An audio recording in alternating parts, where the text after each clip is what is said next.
안녕하십니까. 이재명이가 트럼프하고 통화했다고 20분 통화했다고 엄청나게 자랑질을 하고 있는데요. 실제 통화한 걸 제가 들은 건 아니지만, 근데 이거 미국의 백악관에서는 아직 아무런 공식 발표나 또는 트럼프 대통령이 누구하고 통화하면 SNS 본인 계정에 많이 올리거든요. 아직도 제가 이 방송 녹화하는 현재까지요. 통화한 지는 오래됐는데 아무런 반응이 없다고 기사가 뉴시스에서 또 취재해 봤는가 봐요. 이런 기사가 있습니다. 참 통화요. 통화는 그것도 60시간 만에 했나요? 한 3일 걸렸죠? 60시간 만에 어제 밤 10시, 한국 시간으로 밤 10시부터 20분 통화했다. 이렇게 이재명이 떠들고 있는 거예요. 어제 밤 10시부터 20분. 근데 미국 시간은 오전 9시라고 합니다. 오전 9시. 오전 9시에 통화했는데 뉴시스가 취재해 보니까 오후 4시까지 아무런 글이 없다고 합니다. 어제 미국 시간으로 오전 9시에 통화했는데 오후 4시까지 아무런 공식 입장이나 반응이 없다. 이런 이야기예요. 아마 이재명이가 발표한 거에 하면 우리가 덕담도 하고 서로 피습도 당하고 테러 이런 이야기도 하고, 그 다음에 관세도 빨리 좀 하자. 관세 이야기 좀 하고 서로 덕담만 했다. 그러면서 아주 민감한 방위비 문제나 북한 이런 민감한 문제는 없었다. 그냥 덕담 수준의, 덕담인지 잡담인지 모르겠는데 잡담 수준의 통화 조금 했을 텐데 뭐 빼고 통역하고 이러면요 20분이 금방 몇 마디 못 합니다. 이재명이 영어를 할 줄 알겠어요? 뭘 알겠어요? 제대로 한덕수 같으면 그냥 하겠지만 영어로 안 되잖아요. 그러면 실제 알맹이는 전혀 없다. 이렇게 보는데, 트럼프도 그냥 저놈하고는 말도 쓰기 싫은데 또 그래도 나라니까 60시간이나 버티다가 어쩔 수 없이 자꾸 전화만 하자고 애글복걸하니까 트럼프가 한번 전화기는 들어주는데 알맹이 있는 내용을 했겠냐 이 말입니다. 그러면서 보세요. 발표. 그냥 옛날에는 바이든 때는요 2022년 윤석열 대통령 통화하자마자 그냥 바로 보도자료 배포해가지고 한미동맹 강화와 대북 대응 이렇게 바로 했다고 하지 않습니까? 2022년에 바이든 때 윤석열 대통령하고는 보도자료까지 뿌렸잖아. 근데 트럼프가 일일이 보도자료는 안 뿌리더라도 그러나 자기 SNS는 글을 했거든요. 트럼프가 최근에 통화한 시진핑 중국 국가주석 있잖아. 통화. 그 다음에 푸틴과 통화. 이것도 다 SNS를 통해서 야, 나 시진핑하고 통화했다. 푸틴하고 통화했다. 이걸 다 홍보를 하거든요. 글을 다 올렸다잖아요. 그리고 어제도요. 통화하고 나서도 트럼프 SNS에 글을 많이 올렸대요. 뭐냐면 연방준비제도 기준금리를 인하해라. 또 중국과 무역협상 일정 이런 10건의 글이 올라와 있는데 10건. 그중에 이재명이하고 통화한 거는 한 줄도 없더라. 그러니까 제 말은 트럼프가 이재명을 인정해서 통화한 게 아니고 이재명이가 한 번만 전화해달라고 애걸복걸하니까 60시간 만에 알맹이 없는 잡담 수준으로 몇 마디 하고 그 다음에 올릴 게 없으니까 아예 개무시해서 아무것도 안 올렸다. 이런 이야기입니다. 실제. 아마 근데 임기 내내 이재명하고는 트럼프하고는 냉랭할 겁니다. 냉랭할 수밖에 없죠. 완전히 중국 G7에 간다는데 그것도 또 봐야죠. G7에 가 이재명이 반겨줄 놈이, 이재명이 반겨줄 정상이 누가 있나요? 어디서 불청객처럼 이재명이 어디 끼봤자 그게 G7 나라 중에 이재명이 좋아하는 사람 누가 있나요? 아무도 없죠. 황당합니다. 미국이 볼 때는요, 거의 이래 볼 겁니다. 김정은이나 옛날에 차베스나 김정은이나 이재명이나 똑같은 놈으로 볼 겁니다.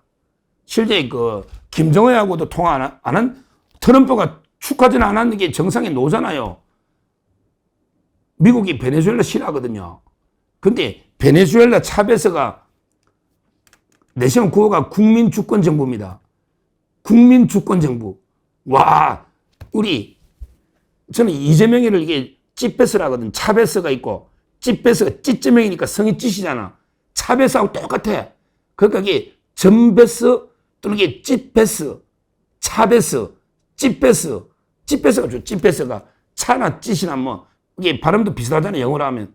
차베스. 베네수엘라는 차베스가 있고, 한국에 찌베스가 있다. 둘 다 국민 주권 정부야. 국민 주권 정부, 이 국민을 내세우는 게 다 독재. 진짜 이게 그 헌법에 따라 통치하면요. 굳이 국민 안 내세워도 돼요. 국민을 제일 많이 내세운 게 히틀러하고 스탈린입니다. 히틀러하고 스탈린이에요.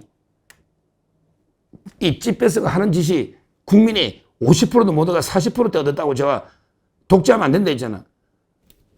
이 이재명의 공약 중에 하나가 결선 투표제 도입이야. 개헌하면.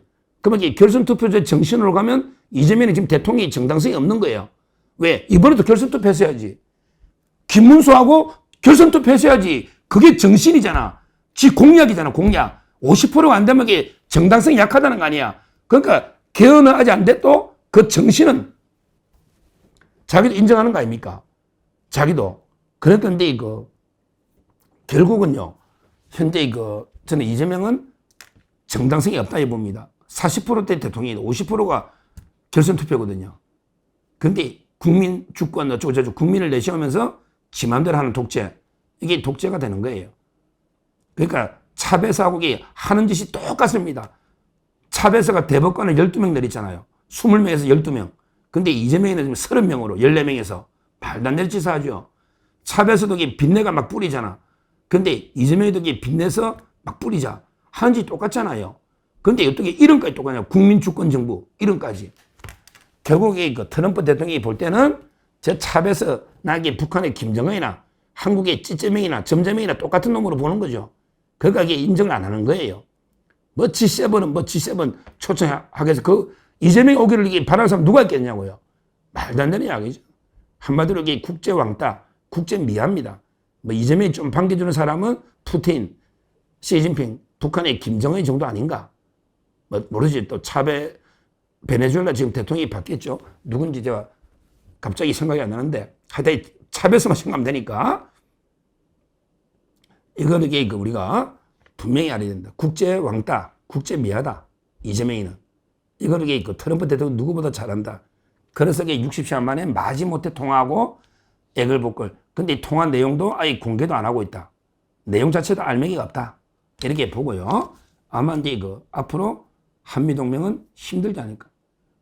뭐 트럼프가 가장 열받는 게 북한하고 또 9.19 합의한다 하면서 뭐 이게 트럼프는 지금 이게 보고에 하면 중국이 대만을 힘으로 무력으로 통일한다 이런 정보 보고를 계속 받고 있는데 이걸 이재명이가 아이고 그거는 뭐 외계인이 지구 쳐들어오는 것과 똑같은 거 아닙니까?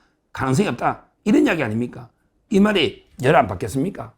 이미 이재명 외교는 완전히 파탄됐다. 우리 서방 선진국 있잖아요. 서방 G7 포함해서 이런 자유민주 체제와 시장 경제를 공유하는 서방 선진국은 전부 이재명이를 북한의 김정은이나 똑같이 본다. 이렇게 보고 앞으로 과연 이게 어떻게 될지 미국하고 중국이 대패권 전쟁이 났을 때 이재명이 어떻게 될지 정말 이게 우리 안보를 갖다가 진짜 위협을 하는 이게 저는 가장 큰 문제 중에 하나 봅니다. 이재명이가 된 이유가 지금 이게 언제 중국 대만 그리고 한반도에 어떤 폭풍이 몰아칠지 모르는데 이걸 이게 북한하고 또 9.19 합의로 또 이게 뭐 비싼 돈 주고 평화를 구걸하는 이게 가장 지금 이재명이 저는 집권의 가장 위험 요소가 바로 이게 안보 문제고 그러게 외교 문제다. 지금 트럼프하고 미국 대통령 이런 데 냉랭한 이런 데 관계가 잘 보여주고 있다. 이렇게 보고 앞으로 과연 이게 미국의 대응이 어떨지 진짜 힘들 때 방위비 분담이나 주한미군 출신 올 때 어떻게 대응할지 우리 좀 더 비판 감시해야 되겠다. 이렇게 말씀을 드립니다. 감사합니다.